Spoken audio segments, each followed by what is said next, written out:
कभी सोचा है कि भारत के इतने बड़े बड़े पावर प्लांट्स आखिर चलते कैसे हैं? कौन है जो इन्हें चौबीसों घंटे चालू रखता है? आज हम एक ऐसी ही बड़ी डील के बारे में बात करने वाले हैं जिसने पूरे पावर सेक्टर में हलचल मचा दी है। ये डील है पावर मेक प्रोजेक्ट्स की। तो चलिए समझते हैं कि आखिर ये मामला है क्या। 710 करोड़ रुपए। जी हाँ, 710 करोड़ रुपए। ये कोई छोटी मोटी रकम नहीं है ना? असल में यही वो नंबर है जो आज हमारी सारी बातचीत का सेंटर पॉइंट है।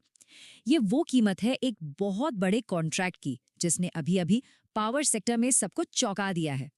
तो ये जो 710 करोड़ रुपए का कॉन्ट्रैक्ट है, ये है किसके बीच? ये डील हुई है पावर मेक प्रोजेक्ट्स और अडानी इंफ्रास्ट्रक्चर मैनेजमेंट सर्विसेज के बीच में। और हाँ, ये इस साल की सबसे बड़ी डील्स में से एक मानी जा रही है। अच्छा, तो इस डील में जो दो मेन खिलाड़ी हैं, चलिए जरा उनको और उनकी भूमिकाओं को थोड़ा करीब से समझते हैं। तो सीन कुछ ऐसा है। एक तरफ है पावर मेक प्रोजेक्ट्स। ये समझिए कि ये वो एक्सपर्ट हैं जिन्हें काम मिला है। इंजीनियरिंग और पावर सेक्टर में इनका बड़ा नाम है। और दूसरी तरफ है अडानी इंफ्रास्ट्रक्चर मैनेजमेंट सर्विसेज, जो कि क्लाइंट हैं, मतलब जो इस पूरे थर्मल पावर प्लांट प्रोजेक्ट को मैनेज कर रहे हैं। तो एक है सर्विस प्रोवाइडर और दूसरा है क्लाइंट। सिंपल। अब सवाल ये है कि ये जो 710 करोड़ का कॉन्ट्रैक्ट है, इसमें आखिर करना क्या है? चलिए इस डील की डिटेल्स में उतरते हैं। और यहीं पर ये डील थोड़ी और इंटरेस्टिंग हो जाती है। ये कोई नॉर्मल सर्विस कॉन्ट्रैक्ट नहीं है, इसे कहते हैं केपीआई बेस्ड कॉन्ट्रैक्ट। अब इसका सीधा सा मतलब ये है कि पावर मेक को पेमेंट उनके काम के परफॉर्मेंस के हिसाब से मिलेगा। मतलब कुछ टारगेट सेट किए गए हैं, अगर वो पूरे हुए तो पैसा मिलेगा, काम अच्छा तो पेमेंट भी अच्छा। तो पावर मेक को करना क्या क्या है? मोटे तौर पर 3 बड़े काम हैं। पहला, ऑपरेशन, यानी प्लांट को रोजाना चलाना, ये देखना कि सब कुछ स्मूथली चले। दूसरा, मेंटेनेंस, यानी टाइम टू टाइम मरम्मत और देखभाल करना। और तीसरा है ओवरहॉलिंग।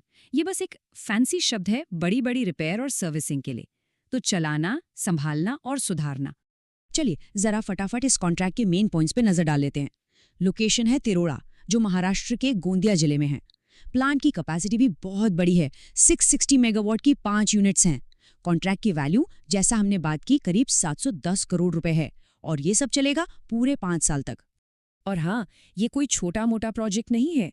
कॉन्ट्रैक्ट शुरू होगा 1 अप्रैल 2026 को और खत्म होगा 31 मार्च 2031 को।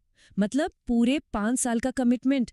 ये दिखाता है कि ये एक लंबी और गहरी पार्टनरशिप होने वाली है। तो ठीक है, डील हो गई, डिटेल्स भी पता चल गईं। पर बड़ा सवाल ये है कि सो व्हाट? ये डील इतनी जरूरी क्यों है? चलिए इसका इम्पैक्ट समझते हैं। और हाँ, हम 710 करोड़ रुपए कह रहे हैं, लेकिन अगर बिल्कुल सटीक आंकड़ा चाहिए तो कंपनी की फाइलिंग के हिसाब से ये है 709.56 करोड़। मतलब ये कोई हवाई बात नहीं है, ये एक पक्का फाइनेंशियल कमिटमेंट है। तो इस डील के 3 बड़े फायदे हैं। पहला, इससे पावर मेक की ऑर्डर बुक, मतलब उनके पास जो काम है, वो बहुत मजबूत हो जाता है। दूसरा, पावर सेक्टर में उनकी ऑपरेशनल कैपेसिटी पर एक तरह से मोहर लग जाती है। और तीसरा, जो कि काफी इंपॉर्टेंट है, ये एक डोमेस्टिक कॉन्ट्रैक्ट है जिसमें कोई प्रोमोटर ग्रुप इन्वॉल्व नहीं है। मतलब ये कंपनी की अपनी काबिलियत पर मिली एक बड़ी जीत है। और देखिए, कंपनी खुद भी यही मानती है। उनके ऑफिशियल स्टेटमेंट में भी यही कहा गया है कि इस बड़े ऑर्डर से कंपनी की ऑर्डर बुक और ऑपरेशनल कैपेसिटी दोनों को मजबूती मिलेगी। मतलब ये पूरी तरह से इस डील के स्ट्रेटेजिक इम्पैक्ट को कंफर्म करता है। तो आखिर में ये पूरी कहानी हमें एक बड़े सवाल पर लाकर छोड़ देती है। ये जो इतना बड़ा लॉन्ग टर्म कॉन्ट्रैक्ट है, ये भारत के पावर इंफ्रास्ट्रक्चर के फ्यूचर के बारे में क्या इशारा कर रहा है? क्या अब ऑपरेशन और मेंटेनेंस का तरीका बदल रहा है? क्या अब परफॉर्मेंस बेस्ड पार्टनरशिप ही नया नॉर्मल होंगी? खैर, इसका जवाब तो वक्त ही देगा, पर सोचने के लिए एक बहुत ही दमदार पॉइंट है ये।